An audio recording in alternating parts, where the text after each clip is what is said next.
என்ன குணா, பாத்துட்டு பாக்காத மாதிரி திரும்பிக்கிறீங்க? என்ன வேணும் உனக்கு? எனக்கு ஒண்ணு வேணாம். சிரிச்சா பதிலுக்கு ஒரு சின்ன சிரிப்பு, அவ்வளவுதான். அப்படிலாம் எனக்கு பழக்கம் இல்ல. பழகிக்கோங்க. சிரிக்கிறது பெரிய கஷ்டமா என்ன? இத பாருங்க, சொல்றத கேளுங்க, போங்க. நீங்க என்ன நினைக்கிறீங்கன்னு நான் புரிஞ்சுக்கணும். ஆனா நான் என்ன நினைக்கிறேன்னு நீங்க புரிஞ்சுக்க மாட்டீங்க. என்ன புரிஞ்சுக்கணும்?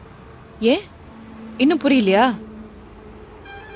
புரியுது, ஆனா நீங்க நினைக்கிற மாதிரி இந்த காதல் இதெல்லாம் எனக்கு வேலைக்கு ஆகாது.